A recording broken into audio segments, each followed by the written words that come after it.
oh ini maulid bid'ah, maulid bid'ah. Masya Allah, antum tuh bid'ah dari kepala sampai kaki. Ya.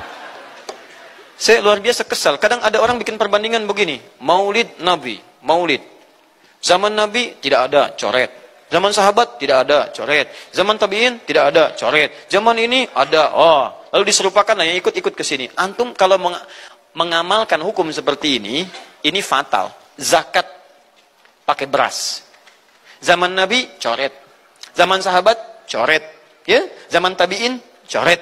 Zaman ulama coret. Zaman antum ada bid'ah antum. Cara menyimpulkan hukum bukan seperti ini. Lihat turunannya, lihat dalilnya, lihat pemahamannya, lihat turunan-turunan fikihnya. Ya, bagaimana bisa zakat pakai beras ini jadi? Padahal contoh nggak ada. Dalil nggak spesifik. Ayo coba temukan. Nabi zakat pakai beras. Temukan. Kalau antum menemukan, Masya Allah saya bermohon kepada Allah supaya Allah mempercepat hajinya antum dan masuk surga tanpa hisab. Tiap hari saya doakan. Tidak cukup dengan amin. Cari dulu. Cari di setiap hadis Nabi zakat pakai beras. Saya sampaikan pada antum, sampai kiamat kurang 2 hari, antum nggak akan temukan. Sehari lagi buat sadar, ngapain nyari? Ya. Karena Nabi tidak pernah bersentuhan dengan beras. Silakan cari di kitab hadis palsu pun, sepalsu-palsunya nggak akan ditemukan. Capek pemalsu hadis mengarang hadis palsu tentang itu. Nggak akan didengar, nggak akan dilihat. Kenapa? Karena tidak ada. Ya, kata Muawiyah, hadza irqun, itu makanan pokok. Nabi zakat pakai kurma, pakai gandum. Ya, lihat, karena itu makanan pokoknya. Makanya setiap makanan pokok yang digunakan, kata para ulama, mendekati kaidah usul fikihnya. Lihat, kaidah usul fikih diambil di sini.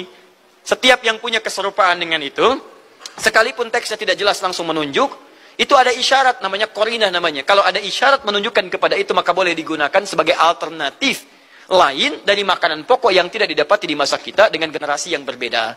Tapi kalau makanannya sama di setiap generasi, dia zakatnya pakai itu. Makanya orang Arab sampai sekarang pakai kurma, ada yang pakai gandum. Kita makanan pokoknya bukan itu. Antum makanan pokoknya apa?